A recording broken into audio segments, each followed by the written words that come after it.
I'm going to be going into manga spoilers for this one, so if you don't want to know what's going to happen past Season 4, I suggest you check out now. Alright, so at the end of Chapter 277, we got to see Gigantomachia on his way to Shigaraki and the rest of the heroes and the other storyline going on. But the important thing here, besides Machia showing up and us getting to possibly see the true extent of his power, is all of the individuals on his back, which are the OG League of Villain members, and then also we have Skeptic there, and then I'm sure maybe there's others that we can't see, but I didn't realize it at the time, but, you know, it's after the fact that I'm like, oh, wow, this means that the two storylines are going to converge now. It's like Gigantomachia is literally carrying multiple storylines, one of the major ones being Dabi. So once Gigantomachia gets there, that means that Dabi is going to be in the same place as Endeavor once again. So that's basically what I want to talk about the most in this video is like the upcoming huge moments or reveals that are going to be happening in this arc pretty soon, like within the next 10 chapters, maybe even 5. So one of them, like I said, is Dabi meeting up with Endeavor, which is huge because it's going to be the Toya reveal. But I also think that is going to lead to Stain coming back. And it's like, what? Wait, how does Toya lead to Stain? Well, let me explain. So if we go back to I guess the moment when I thought that the Toya reveal was definitely going to come in this arc, and I guess everyone else did more or less, and that's chapter 267, when Dabi has Hawks down and Hawks is like, who are you? And then Dabi does the infamous black text bubble. In this moment, you know, we're all pretty sure he's telling Hawks that he is Toya Todoroki. So the other importance of Dabi in this chapter is him essentially revealing who he truly is. I guess to the reader as well. That's what this feels like, because maybe the readers kind of felt like Dabi was maybe in the morally gray area, possibly. Maybe he wasn't completely unredeemably evil. Maybe there was some kind of chance that he could turn over and maybe be, you know, come over to the light side, possibly. He kind of gave those inklings a little bit. But in chapter 267, he was like, no.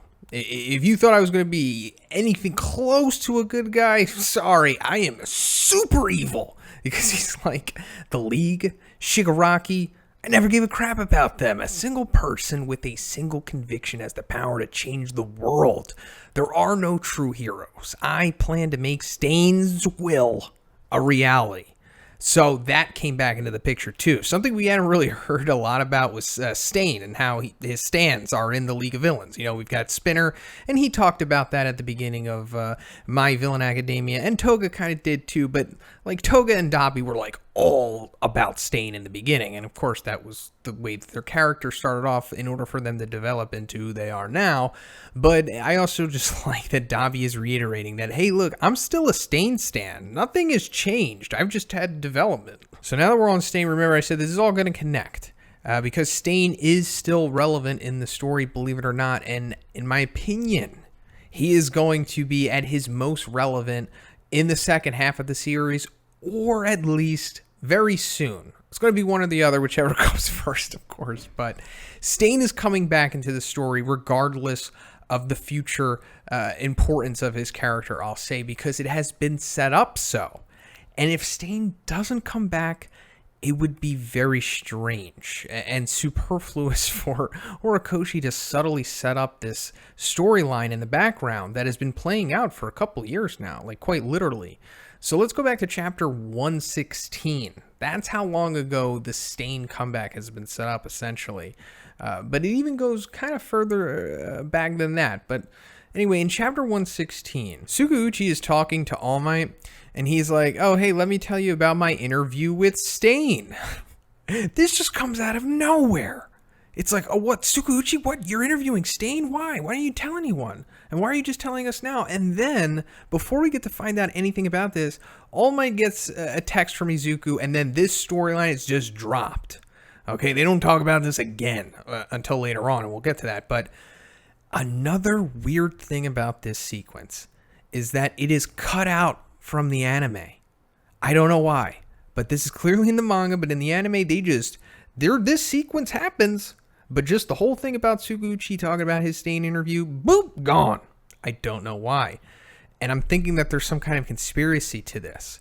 Because remember how I said that this Stain comeback could have been set up even before chapter 116, and that's because in chapter 94, after All for One loses to All Might, he gets put into Tartarus, and then we see Stain view him getting put away. Like, Stain's in his own little, super compact cell place. And what do you know? This sequence is also cut out of the anime. Why? It's weird because it's like, do they want to retcon this storyline? Because that wouldn't make sense because it's still going on to this day. So let's go to that. Because like I said, this is continuing right now. Because in chapter 257, this was like pretty much at the very beginning of the arc that we're currently in right now in the manga, with Plus Ultra Shigaraki and all that stuff. All Might is talking to Aizawa, they're just like chilling. It's pretty much the calm before the storm. And All Might's like, what did you need to tell me? And Aizawa says, it's a message from Tsukauchi. He wants to delay you seeing Stain. So there you go. I mean, that's like continuing the subtle storyline that I was talking about. And it just doesn't make sense why they removed Stain from the anime. I mean, his future development in the story. But anyway, why does All Might need to see Stain? Now, I know the answer is like, why not? I mean, of course. But it's going from Tsukauchi interviewing Stain, and now All Might needs to interview him. So I suppose that maybe Stain was like, I'm not going to talk unless it's All Might. I'll only talk to All Might, which makes sense. But then that raises another question. It's like, why does Tsukauchi need to talk to Stain in the first place? And of course, this all happened 20 chapters previous to the current right now, so all of the craziness hasn't happened yet. So maybe he was prying Stain for information about Shigaraki, to find him, or just to, I don't know, to any kind of leads they can get on overcoming or figuring out a way to deal with the League of Villains, to stop all of this craziness from happening, because, Stain was pretty close to Shigaraki in season 2. So, I guess he's just following up some leads, and that leads to All Might. But then again, the whole thing about him seeing him in the first place is now delayed. Now, that was like, again, 20 chapters ago delayed, and a lot has happened since then. The whole entire Jakku City was destroyed. And last we saw, All Might was with Eri. So, I mean, like, is All Might going to survive this arc and then go to talk to Stain and Tartarus? Because I foresee All Might dying in this arc, pretty much at the hands of Shigaraki. It lines up with Sir Night Eye's prophecy, the gruesome death. That is definitely Shigaraki's decay quirk. But regardless, it's like, maybe this was never intended to happen in the first place. Maybe it was just kind of just like Horikoshi, like, hey, look, that would have been cool, right? What if All Might talked to Stain? That's an interaction that you probably have always wanted to see. And yes, the answer is yes. I have always wanted to see that. And it seems like we probably won't. But that doesn't mean that our boy Stain ain't coming back, because I still think he is. Now, I've talked about this in many videos before, reviews, dedicated videos about the Tartarus jailbreak that Shigaraki is probably going to do here, because there's a lot of people in Tartarus right now that don't need to be in there, especially if Shigaraki has complete control over Japan. We got All for One in there, of course. We got Stain.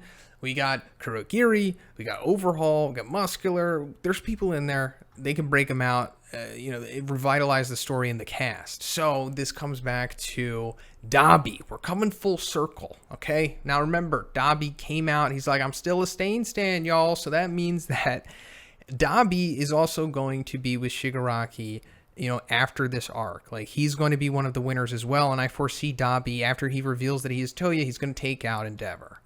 Now, he's going to go to Tartarus with Shigaraki, and when Shigaraki is like doing his All for One stuff, dealing with him, Dabi is gonna go to Stain's cell, and then he's gonna release Stain, and he's gonna try to be Stain's disciple.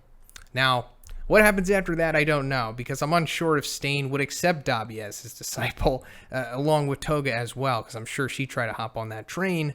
But I do think this is going to be Stain's reintroduction into the story, as kind of like that gray character, like the true neutral, but still psychotic at the same time. Don't you think that'd be pretty interesting, or cool at least? I do. But let me know what you think about all of this in the comments. If you like the video, guys, please give it a like. I also have a Patreon that gives you access to a weekly Q&A. And if you haven't already, please subscribe as well. Have a great day, and I'll see you in the next one.